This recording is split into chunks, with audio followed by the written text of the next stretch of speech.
Bonsoir à tous. Ce soir, notre sujet est la poussée cosmique vers l'évolution.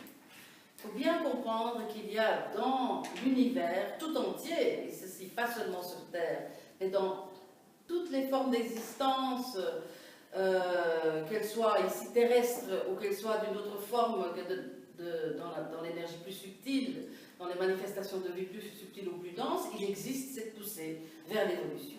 Alors, avant d'aborder ce sujet de manière globale, j'aimerais vous donner quelques éléments dans ce sujet qui est quand même assez vaste. D'abord, j'aimerais vous parler de la croissance. Comment se passe justement cette croissance? Et comment est-ce que cette croissance, pourquoi est-ce qu'on se méfie de cette croissance? Et comment pourrait-on faire pour ne plus tellement se méfier de cette poussée vers l'évolution? Parce qu'on va voir, vous allez pouvoir constater aussi de par l'observation de vos émotions que vous avez tendance à bloquer sur des événements qui pourraient pourtant vous apporter une grande satisfaction, une réussite et un état de mieux-être absolument énorme. Donc comprendre déjà pourquoi ce n'est pas le cas. C'est un sujet assez vaste et qui s'applique vraiment à tous. Maintenant, évidemment, comme ici la majorité des personnes qui sont ici présentes ce soir sont déjà engagées dans ce processus de vouloir transformer leur existence en quittant l'ancien monde, c'est-à-dire tous ces principes de vie qui sont devenus obsolètes, c'est-à-dire ceux où on va mettre un masque et on va vouloir devenir quelqu'un d'extraordinaire, de super, de devoir convenir à toute une série de choses que nous sommes les seuls à décider. Nous mettons donc une image idéalisée de nous-mêmes en place parce que nous avons peur d'être en fait quelqu'un de mal, de très mauvais. Donc, ça c'est l'ancien monde, hein, et c'est vrai que voilà, nos religions, toutes les religions ont un peu joué un rôle là-dedans. Maintenant, ce qui est certain, c'est que voilà, il existe un autre monde, hein, mais c'est-à-dire donc il faut apprendre la dynamique de cet autre monde, celui où nous allons vers une croissance de plus en plus épanouie, heureuse et joyeuse, hein, c'est-à-dire nous sommes en mouvement continu. Et donc le jour où on va cesser de pousser contre ce mouvement, eh bien on pourra en fait être les dieux que nous sommes essentiellement. Nous avons tous notre étincelle divine qui vient d'autres incarnations, c'est-à-dire notre véritable foyer, il n'est pas ici sur Terre, il est dans le monde spirituel, dans sa globalité.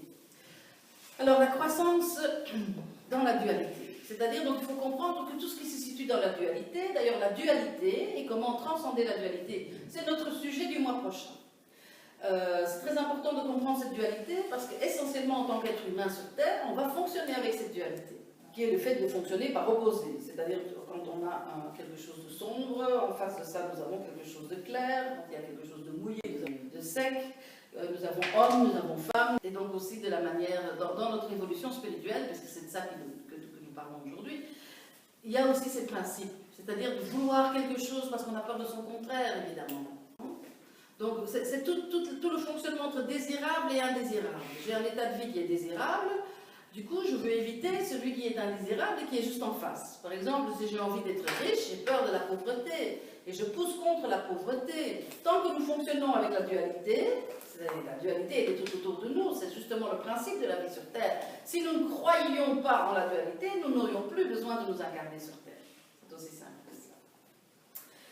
Donc, les opposés. Donc, le grand opposé dans cette dualité, c'est évidemment la vie et la mort. Ce qui veut dire que quand on naît, déjà on se met en route inexorablement vers là où on n'a pas envie d'arriver, c'est-à-dire la mort. Donc l'enfant qui naît porte déjà en lui l'empreinte de sa mort future.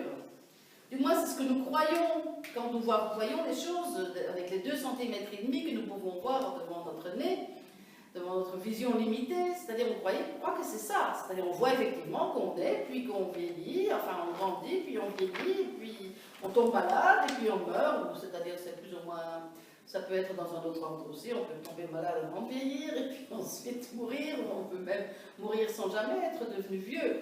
D'ailleurs on va parler de ça tout à l'heure par rapport à la pulsation de la vie, c'est ce qu'il en est des incarnations très courtes, c'est intéressant. Donc voilà, je me mets en route, donc tout ce qui est dans la dualité, tout ce qui est croissance dans la dualité, c'est-à-dire il y a une courbe ascendante, Hein, il y a une courbe ascendante, puis il y a comme un pic, et puis ensuite il y a une courbe descendante. Donc évidemment, personne n'a envie d'arriver dans cette courbe descendante. Admettons que j'ai envie de devenir, je ne sais pas moi, star du cinéma. Ben voilà, je fais tout ce qu'il faut pour pouvoir le devenir, je fais les bonnes rencontres, je m'investis, je fais toutes les opérations esthétiques qui sont requises. Oui, c'est-à-dire donc je veux aller vers ça, j'ai vraiment toute mon éros, toute ma substance d'âme qui va vers cette émergence-là. Mais bon, dans la réalité, ce qui est sûr, c'est qu'une fois que je serai star du cinéma, qu'est-ce qui me restera comme perspective? Une fois que j'aurai atteint cette satisfaction, qu'est-ce qui me restera? Ben, il ne me restera plus que le retour. Et qui a envie d'être une star sur le retour? Mais vous pouvez prendre ça dans n'importe quoi. Que vous prenez n'importe quel sujet, n'importe quel objectif que vous avez dans votre existence maintenant, en disant j'aimerais bien atteindre cela. Eh bien, une fois que vous l'aurez atteint, vous ferez quoi?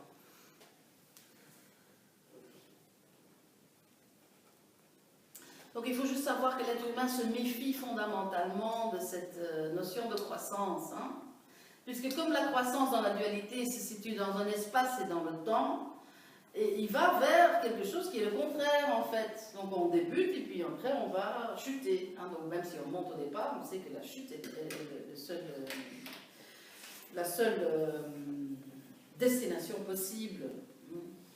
Donc du coup, vous devez comprendre ça, que ce n'est pas simplement un truc parmi d'autres, juste une notion comme ça. Non, c'est une notion très importante qui est un grand conflit, en fait, pour l'humanité tout entière.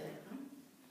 C'est-à-dire c'est quelque chose qui nous préoccupe beaucoup, parce qu'on voudrait bien aller vers. Mais alors on sait qu'en allant vers, nous allons quelque part vers notre anéantissement. Si j'utilise la métaphore entre je commence, je nais, et puis après je meurs. Hein, donc c'est-à-dire dans la mort, je serai anéanti. Vous comprenez ça? C'est ça qu'on s'imagine en tout cas. Donc qui a envie d'être anéanti? C'est-à-dire si on ne comprend pas ce qu'est réellement la vie et qui nous sommes réellement, au-delà de notre enveloppe physique, ben, évidemment qu'il faut avoir peur de cette évolution, il faut avoir peur de cette croissance et on va faire tout ce qu'on peut pour la retarder par la procrastination, par la stagnation de nos énergies, par le fait de ne pas se mettre en mouvement, par le fait de bouger le moins possible. Vous reconnaissez un peu là-dedans. C'est quand même quelque chose qui est assez, assez commun. Hein. Moi, je suis la première, en tout cas, à procrastiner. Il y a tous ces contre. Donc, dans le fait de ne pas avoir envie de bouger, de changer d'un état pour aller vers un autre, c'est-à-dire de grandir, eh bien, il y a aussi le fait que, oui, on ne veut pas changer, en fait. Hein. Donc, même si tout dans l'univers, tout ce qui nous arrive est là pour changer, hein, on regarde la société pour le moment, on sait bien qu'il va devoir y avoir un changement, mais pourtant, tout le monde a peur de ce changement. Alors que c'est dommage, parce que ça ne peut être que mieux. Hein. Bien sûr qu'il y a des moments de crise, hein, mais regardez les crises dans votre vie, elles vous ont toujours amené vers un mieux, ou vers un état de vie plus large, plus conscient, plus épanoui. Mais il y a bien sûr un peu de souffrance, mais de toute façon, cette souffrance, elle existe de toute manière. Hein. Cette souffrance, elle existe de toute manière, c'est le principe de la vie. C'est-à-dire, puisqu'on ne veut pas bouger de notre plein gré, c'est-à-dire, en fait, les forces de vie, cette pulsion cosmique, va venir serrer là où les choses étaient détendues avant, simplement pour que, excusez-moi, mais si on ne peut pas parler des contractions au moment de l'accouchement, ces contractions ne cessent jamais, si vous voulez. Ce sont les mêmes contractions. Ici, nous rejoignons notre sujet de la pulsation de la vie. Hein, les contractions sont là pour pousser le bébé vers l'extérieur, pour que sa naissance puisse avoir lieu. Mais la naissance, elle ne finit jamais. Par la croissance c'est en fait une naissance éternelle. Là où il y a une vie, il ne peut jamais y avoir de mort réellement. Hein. C'est-à-dire, évidemment, si on se voit dans les 2,5 cm qui représentent notre vie terrestre, on peut avoir l'illusion qu'il y a vie et puis il y a mort. Hein. Sauf que quand il y a mort, vous disparaissez, vous n'êtes plus visible ici, mais vous devenez visible ailleurs. Hein. Enfin, de toute façon, on reste visible de toute façon dans les sphères les plus élevées. Il y a une toute petite partie de nous qui est incarnée ici. Hein. Et donc, est-ce qu'on veut récupérer hein, le reste de nous-mêmes? Vous pouvez, en fait, télécharger constamment, si vous vous mettez en accord avec ce principe de croissance, vous pouvez télécharger à tout moment des nouvelles parties de vous-même, des upgrades, c'est vrai que l'informatique est particulièrement propice pour expliquer ça. Mais tant que vous dites non, non, j'ai déjà tellement de trucs c'est trop compliqué déjà la vie que j'ai là devant moi, ben écoutez, vous ne voulez pas qu'on vous amène un autre, une autre partie de vous, un nouveau défi, quelque chose, une nouvelle fonctionnalité, une nouvelle qualité, une nouvelle... Comment est-ce que je pourrais dire ça? Un talent aussi, quelque chose de nouveau. C'est infini, vous êtes un être immense, et donc vous amenez dans cette incarnation quelque chose qui est déjà magnifique, mais vous amenez aussi un peu de linge sale, c'est-à-dire un petit peu de choses qui sont à nettoyer, qui sont à remettre en question. Pourquoi? Parce que de la perspective de notre vie au-delà de cette incarnation, moi évidemment c'est un peu mon dada, puisque je suis quand même passée de l'autre côté cette fois, donc ça c'est quelque chose qui m'a profondément marqué. Je veux dire, je ne peux plus jamais voir la vie comme... je ne crois pas du tout en la vie telle qu'on dit qu'elle est ici sur Terre, c'est juste pas mon expérience. Donc c'est juste que voilà, il y a toujours des nouvelles choses qui sont à intégrer, qui sont à incarner, qui peuvent s'incarner. Donc quand on est là-haut, on est déjà tellement parfait, on n'est pas totalement parfait, mais on est à, on va dire, à 90% libre. Donc, mais il reste quelques trucs qui ne sont pas libres, qui sont encore dans l'erreur. Donc, mais comme notre énergie est brassée très très rapidement là-haut, on ne peut pas arrêter les petits grains de sable noir qui sont à nettoyer, qui doivent être purifiés, qui doivent être nettoyés. Donc voilà, on choisit une vie sur Terre, une incarnation sur Terre, parce qu'elle nous apporte un ralentissement, elle nous apporte une densification. C'est comme si toutes nos énergies sont ralenties, c'est plus lourd, c'est plus dense, c'est plus pénible aussi, oui. Mais au moins là, comme on a nos émotions qui sont nos grands témoins pour nous dire « oh là, il y a quelque chose qui est à nettoyer », nos émotions négatives nous disent « ok, accorde un peu d'attention à cette chose-là ». Ça ne veut pas dire que vous êtes mauvais, ça ne veut pas dire que vous devriez être autre chose que ce que vous êtes, ou que vous devriez être en train de faire autre chose que ce que vous faites. Donc on va voir quand même qu'on peut retarder ce processus énormément par cette procrastination qu'on a par le fait de pousser contre le principe d'évolution, comme nous le faisons parce que nous avons peur de notre anéantissement. Donc ça c'est dans la dualité, c'est j'existe, bon mais à un moment donné je cesse d'exister. Donc bien comprendre que cette poussée cosmique vers l'évolution, qu'est-ce qu'elle veut? Elle veut unir, elle veut tout unir. C'est-à-dire elle veut qu'il y ait elle pousse vers le fait qu'il y ait de plus en plus de lumière, là où la lumière est encore absente, de plus en plus de conscience, de plus en plus d'élévation, de plus en plus d'amour. En fait, tout ça, quand je parle de sagesse, de conscience, d'élévation, de joie aussi, de paix, tout ça, c'est une seule chose en fait. On l'appelle par différents noms ici sur Terre, mais c'est une seule chose et c'est l'amour. Alors que l'amour, bon, voilà, c'est un peu un terme un peu... Mais bon, voilà, c'est ça, c'est l'amour. Donc l'univers nous pousse pour qu'on s'imprègne de plus en plus de vérité, de plus en plus d'amour, de plus en plus de sagesse, de plus en plus de conscience élevée. Mais si nous on estime que ça c'est très dangereux et qu'il ne faut surtout pas vouloir ça, eh bien voilà, qu'est-ce qui se passe en fait? C'est à ce moment-là, c'est-à-dire cette pulsion vers l'évolution, comme elle vient se mêler à une... Donc il y a une pulsion qui va vers, et nous on dit non, surtout pas. Donc on pousse contre, qu'est-ce que ça fait? Excusez-moi, ça fait une expérience de vie négative. Ça ne peut faire que ça. Donc en fait, la vie, elle est positive, point.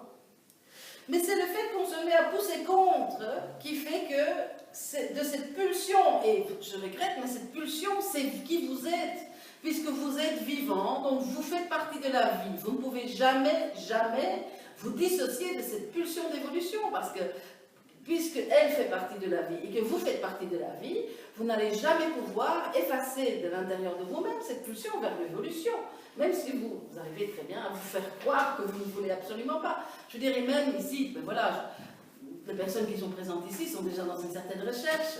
Ce n'est pas le cas de tout le monde, il y a des personnes qui ne sont pas du tout en recherche, mais même ces personnes-là sont soumises à cette pulsion vers l'évolution. C'est alors dans d'autres domaines que dans le domaine spirituel. De toute façon, nous aussi, on veut apprendre plus de langues, on veut avoir plus de vêtements, on veut avoir plus d'iPhone, on veut avoir... Je veux dire, c'est aussi ça, une pulsion vers l'évolution. On veut prendre plus de kilos, non, peut-être pas ça. Mais ça, c'est alors l'exception qui compte. On va voir si vous êtes encore en train d'écouter. Bon, alors, donc on a vu la croissance dans la dualité. Mais puisque l'univers pousse pour que tout soit uni, admettons qu'il pourrait y avoir évidemment aussi la croissance dans l'unité. C'est-à-dire, et qu'est-ce qui fait la différence entre l'union et la séparation, hein, c'est-à-dire que la dualité, en fait, dans la dualité, on croit qu'il faut éviter quelque chose et donc vouloir son contraire. Donc cette chose de vouloir éviter quelque chose, c'est une totale illusion, elle ne fait pas partie de la vie. Ça, c'est vraiment une illusion. La peur de la vie est une illusion. Pourquoi? Parce que la vie, elle est bénéfique. Donc si on a peur de la vie, comme c'est le cas quand même de beaucoup de gens maintenant, voilà, on va pousser contre la vie, du coup on va rendre la vie, de par le fait, donc la vie elle devient négative, non pas parce qu'elle est négative, mais par le fait qu'on pousse contre ce principe-là. Vous voyez, c'est par une force il y a quelque chose qui coule et puis il faut arrêter cette chose. Vous pouvez imaginer un barrage, la force de l'eau quand vous l'arrêtez, ça c'est explosif, hein. On a appris à s'en servir, en tout cas de manière physique, de cette force. Donc ce serait bien qu'on apprenne aussi à s'en servir de manière spirituelle de cette force. Ou qu'au contraire, on se dise, ok, mais si je me laissais couler vers la prochaine étape de ma vie, c'est-à-dire ma vie, elle ne doit peut-être pas rester statique. Hein, c'est-à-dire, c'est parce que j'ai un concept négatif de la vie, que je veux mon confort, que je veux toujours revivre les mêmes choses, les mêmes habitudes, les choses qui me mettent en sécurité. Mais s'il y avait, en fait, si la vie était une grande aventure, si je dis oui à la vie et à son potentiel de transformation, peut-être que la vie est une immense aventure. Donc on peut apprendre, c'est petit à petit qu'on apprend ça. Mais une chose est certaine, c'est que pour pouvoir passer à cet autre niveau de la croissance, c'est-à-dire le niveau de l'unité, de l'union si vous voulez, celle qui est voulue par l'univers tout entier, c'est vrai qu'on a peur que si on va vers l'union, que du coup, nous, on va être anéantis.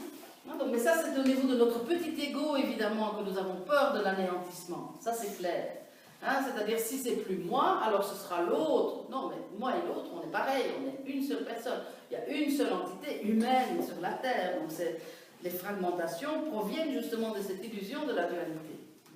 Et donc, il n'y a qu'une seule façon dont on va pouvoir passer à cette croissance d'une autre manière, c'est-à-dire croître, grandir, en étant dans l'unité. Et comment est-ce qu'on va y arriver? Donc ici, on va déjà revenir à un sujet un peu plus prosaïque, si j'ose dire, un peu moins abstrait, qui est celui de nos émotions quotidiennes. C'est-à-dire, il faut atteindre un certain degré d'équanimité.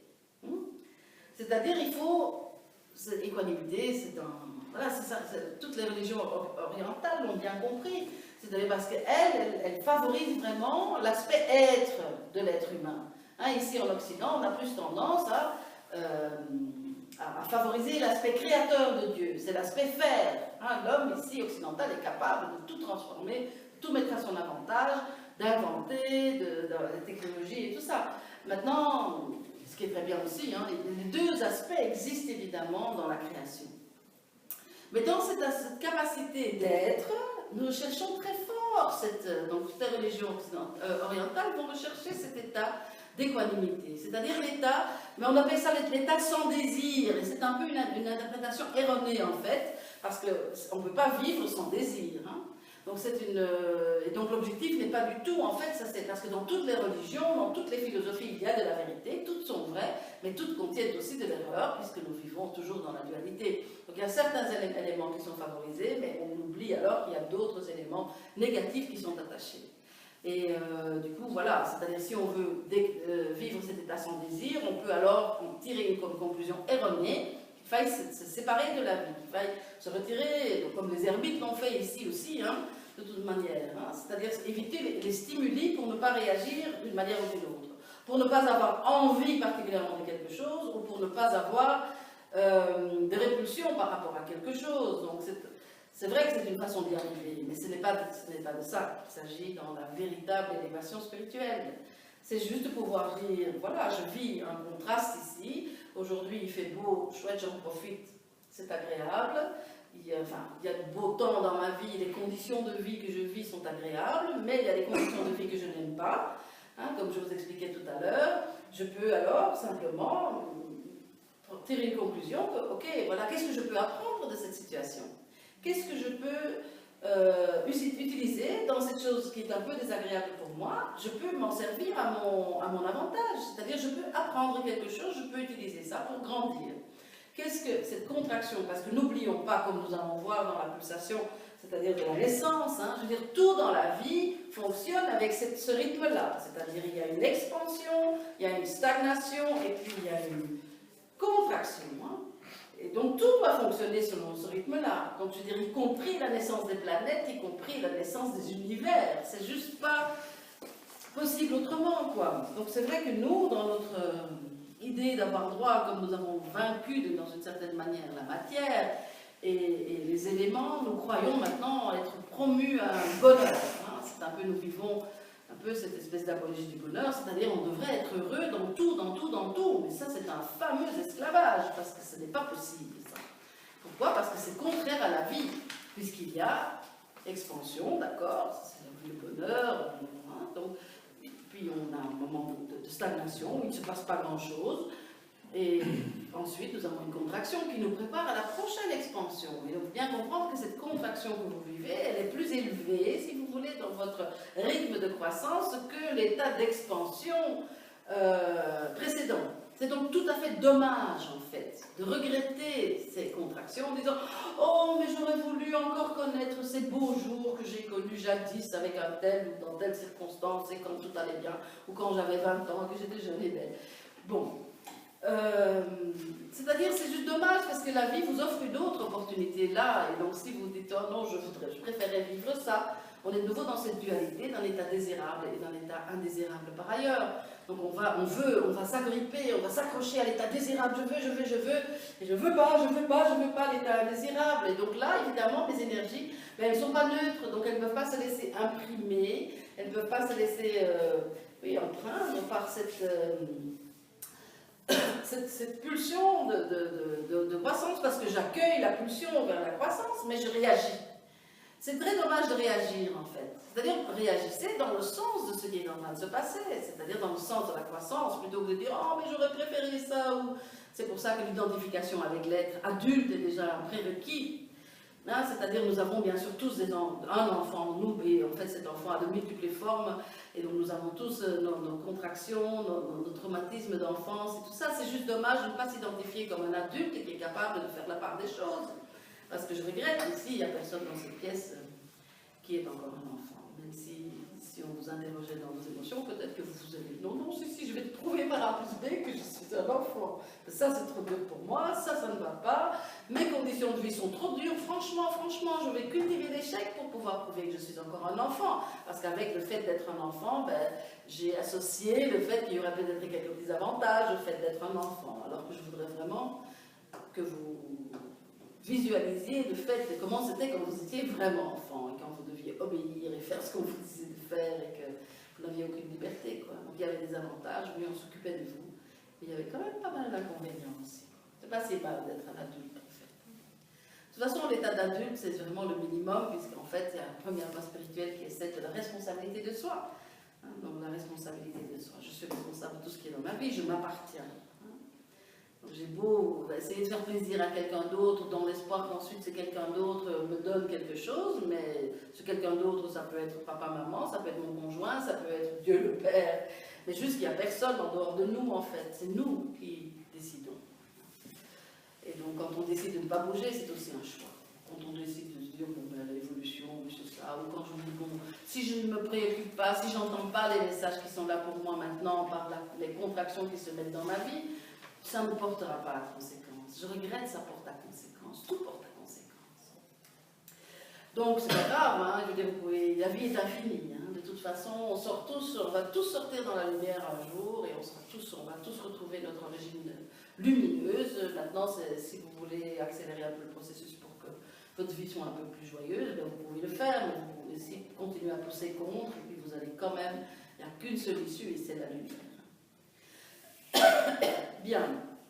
l'équanimité. Donc, c'est-à-dire, est-ce que je dois alors réagir émotionnellement, fortement, par « Oh, je ne voulais pas ça, c'est pas ça que je voulais. Oh oui, c'est ça que je veux, oui, encore. » Il faut bien comprendre que là, vous êtes dans une espèce de... C'est-à-dire que ce sont des réactions qui sont juste inutiles. Donc, il faut juste pouvoir dire, ok, maintenant je suis en train de vivre un moment de bonheur, merci, c'est super, et puis là, je suis en train de vivre un moment de contraction, qu'est-ce que je peux apprendre de cette contraction? Et en fait, très vite, si vous utilisez cette clé en travaillant un petit peu, c'est-à-dire avec votre méditation quotidienne et un petit peu de l'observation de vos émotions dans la révision quotidienne, situation vécue, émotions ressenties, et tout ce qu'il faut faire très vite, vous pouvez apprendre ça, à ne plus pousser contre ou à juste accepter la vie avec ce qu'elle vous apporte aujourd'hui. Hein? Parce que c'est assez rapide, c'est un équilibre qu'on peut atteindre rapidement. Et à ce moment-là, on se dit, ben aujourd'hui, il y a ça. Hein, regardez toute l'énergie que vous avez gaspillée, toute la souffrance que vous avez vécue, parce que vous n'avez pas voulu accepter ce qu'il y avait. Bien sûr, en tant qu'enfant, je vais revenir un peu vers nos blessures, vers le traumatisme d'enfance, c'est-à-dire qu'on aurait pu être anéanti par la souffrance. Donc, on a mis des défenses en place. Hein.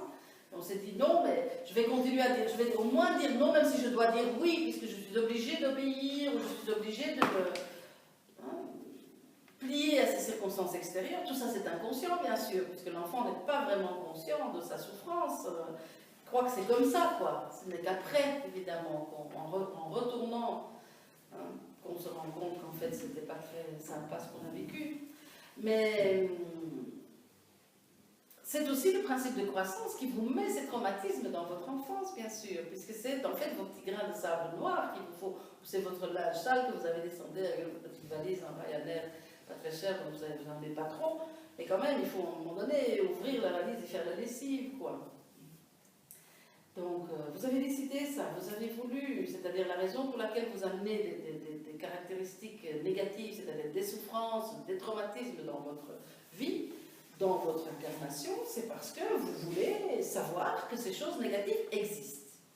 Donc à partir de votre perspective divine, votre perspective supérieure, vous voulez savoir que cela existe en vous.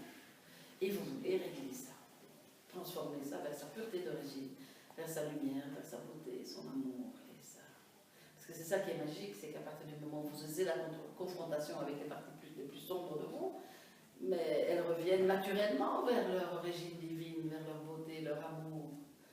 Pourquoi? Parce que c'est leur vraie nature. Ce n'est pas que vous devez inventer, tiens, je vais prendre ce truc-là, puis je vais le transformer, puis vous ne devez rien faire, vous devez juste vous confronter, dire, ok, là je vis cette chose-là, et c'est une erreur, puisque ça provoque chez moi des émotions négatives.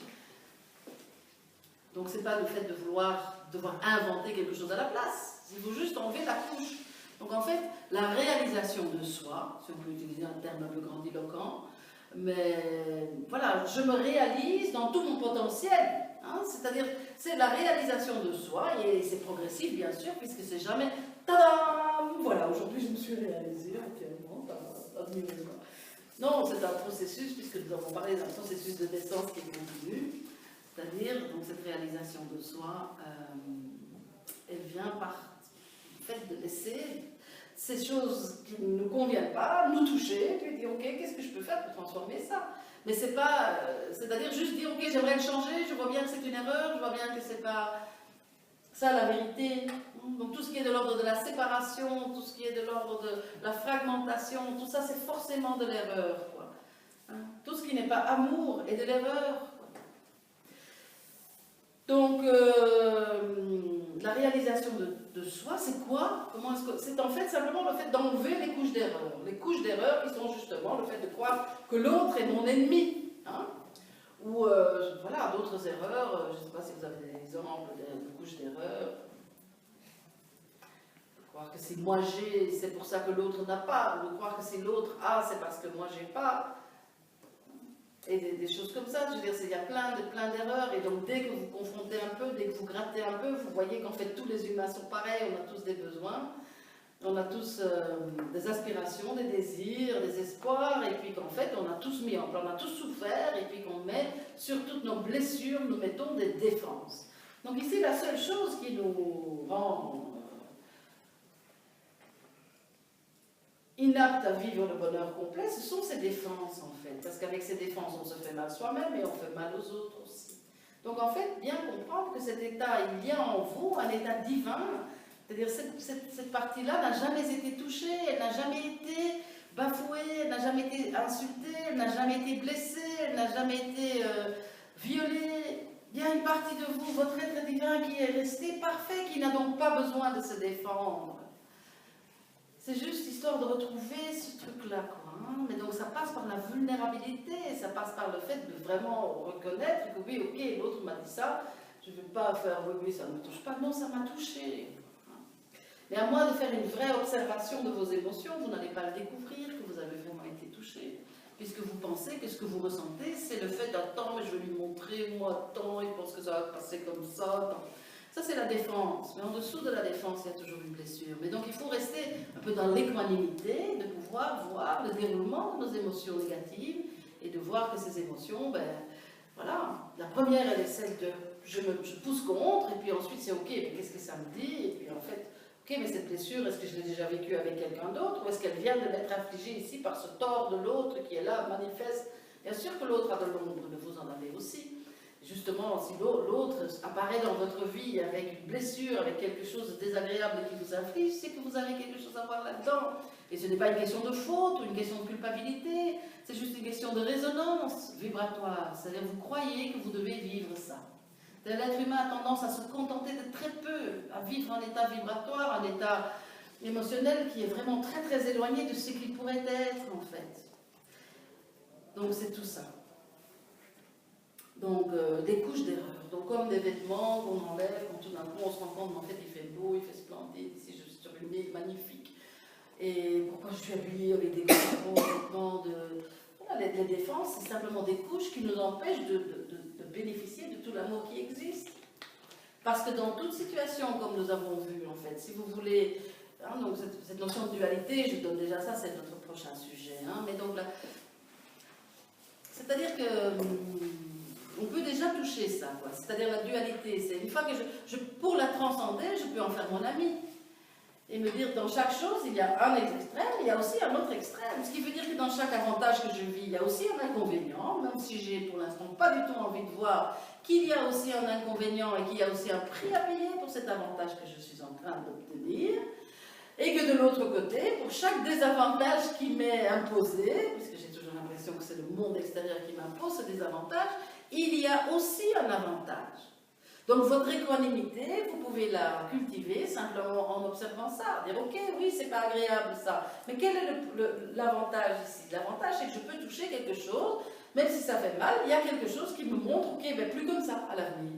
Ou change la vie, ou voilà. Je veux dire, comment est-ce que la vie va pouvoir interagir avec vous pour vous dire bougez, bougez, grandissez. Hein? Si ce n'est que ce n'est par ce genre de choses, par des choses qui ne vous plaisent pas. Sinon, bon, vous bougeriez, vous? Moi, je ne bougerais pas du tout, hein, s'il n'y avait pas de temps en temps une contraction. Alors, vous entendez ça, c'est-à-dire l'époque est différente, les énergies qui sont transmises en ce moment sont fabuleuses, on reçoit, on est bombardé de ces énergies divines, et donc on peut s'en servir, hein, si on ne pousse pas contre, si on peut se rendre un petit peu accessible et perméable à cet amour, voilà, si on peut pouvoir ressentir la joie, il faut être capable de ressentir la douleur, la souffrance. C'est soit qu'on ressent, soit qu'on ne ressent pas. Vous ne pouvez pas vous armer contre ce qui est négatif et puis par contre laisser entrer tout ce qui est positif. Soit vous laissez entrer, soit vous ne laissez pas entrer. Maintenant, vous pouvez voir qu'en fait, si vous laissez entrer, même la frustration, même l'injure de l'autre, même les choses qui vous font vraiment mal, ben en fait, ok, quoi. Oh mon Dieu, il m'est arrivé ça, vous vous rendez compte ce qu'il m'a dit? Ok, ça va, tu es toujours en vie, tu as fondu, tu es liquéfié, en fait, non, je suis toujours en vie, tout va bien. Donc je peux faire de la place pour un peu de frustration, parce qu'elle m'apprend quelque chose, elle m'apprend toujours quelque chose. Ça, c'est pas vraiment notre sujet d'aujourd'hui. Voilà. Donc, l'équanimité, c'est ça, c'est de se dire, voilà, dans chaque chose, à un moment donné, vous vivez à ce moment-là de la joie, aussi bien dans des choses qui sont agréables que dans des choses qui sont désagréables, puisque les choses qui sont désagréables vous amènent vers un nouvel agréable. Vous voyez ce que je veux dire? C'est pourtant simple, non? Vous êtes d'accord?